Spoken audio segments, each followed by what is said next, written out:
Counselling করতে হবে। তারেক রহমান কি চায়? শিক্ষা জাতির মেরুদণ্ড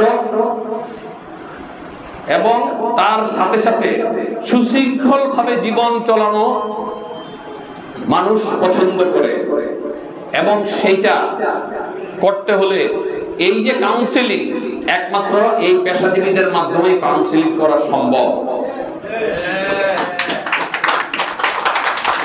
আপনারা আরম্ভ করেন, আমরা সহযোগিতা করব। আমরা এসেছি আপনাদেরকে সাহস যোগানোর জন্য, আমরা এসেছি আপনাদেরকে বলতে, হাঞ্চরকে সুন্দরভাবে সাজানোর জন্য। আপনারা বিভিন্ন পর্যায়ে, বিভিন্ন স্কুলে, বিভিন্ন কলেজে, বিভিন্ন প্রতিষ্ঠানে আপনারা শহীদ প্রেসিডেন্ট জিয়াউর রহমানের আদর্শকে তুলে ধরবেন। তারেক রহমান, বেগম খালেদা জিয়ার আদর্শের কথা আপনারা সাধারণ মানুষের কাছে জানাবেন। এই জন্য কিন্তু আমরা এসেছি। কিন্তু আমরা এসে যখন দেখেছি কমিটির 50 জনের উপরে সদস্য নাই, তখন আমরা খুব মর্মাহত হই। ভাগ্য ভালো যে আমরা এসেছি বলে যুবদল, ছাত্রদল, বিএনপির কিছু স্বেচ্ছাসেবকের কিছু নেতারা এখানে উপস্থিত আছে। সামনে কিন্তু আমরা যখন আসব, তখন আমরা কেউকে ঢুকতে দেব না পেশাজীবী ছাড়া। আবার আপনারা কতটুকু কাউন্সিলিং করেছেন সেটা আমরা দেখার জন্য আসবো। শিক্ষা জাতির মেরুদণ্ড, তার পিছনে শিক্ষকরাই জাতির মেরুদণ্ড। এখানে শিক্ষকদের অনেক, অবশ্য শিক্ষকদের আমরা জানি একটা আলাদা সংগঠন আছে, তার পাশে এখানেও আছে। তাহলে শিক্ষকরা এখানে অনেক সময় দেওয়ার একটি সুযোগ আছে। গত 17 বছর 2006 সালের পর থেকে যদি ধরা হয়, 2 বছর আর্মি শাসন আর 15 বছর আওয়ামী লীগের শাসন। আমি মনে করি এই টোটাল শাসনটাই ছিল ফেসিবাদের শাসন। 2006 পরে যখন 111 হয়েছে, এই ডায়াগ্রামটা শেখ হাসিনার ডায়াগ্রাম। মঈনুদ্দিন ফখরুদ্দিন শুধু এটা পালন করেছে, এবং এই ফেসিবাদের সময়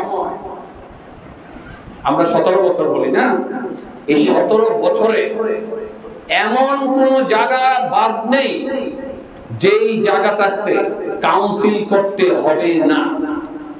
মসজিদের ইমাম সাহেব থেকে আরম্ভ করে যিনি কবরস্থানের কবর খোদেন, উনিও সেই ফেসিবাদের চিন্তা চেতনায় অভ্যস্ত হয়ে গেছেন। 10 টাকা কবর খুঁজতে লাগলে ওনাকে আলাদাভাবে ঘুষ দিতে হবে 15 টাকা। ঘুষ ছাড়া বাংলাদেশে এখন কোনো কর্ম করা যায় না। এখন সেই ডায়াগ্রামে আমরা আবার নতুন আরেক সরকার এসেছে, তারা সেই ডায়াগ্রামে পা দিয়েছে, যার জন্য বাংলাদেশের জাতীয়তাবাদী দলের chairperson Begum Khaleda Zia, acting chairperson senior vice president Tarique Rahman অক্লান্ত পরিশ্রম করে যাচ্ছেন যে বাংলাদেশের অবকাঠামো এবং এই ফেসিবাদের মেন্টালিটি থেকে বেরিয়ে এসে বাংলাদেশের মানুষকে হাসি মুখে যেন জীবন যাপন করতে পারে। যেখানে সরকারি কাজে যাবে, সেখানে সরকারি কাজ সরকারের নিয়ম অনুযায়ী হবে। এই জন্যই গত 17 বছর আমাদের নেত্রীকে জেল খাটতে হয়েছে, আমাদের নেত্রীকে বাড়িতে অন্তরীণ করা হয়েছে, আমাদের নেত্রীকে হসপিটালে বিষ প্রয়োগ করা হয়েছে। বলেছে এই ওষুধটাই হলে হবে, কিন্তু ওই ওষুধটা ওনার যে রিলেটেড ওষুধ, ওই ওষুধের সাথে কোনোভাবেই সম্পৃক্ত না।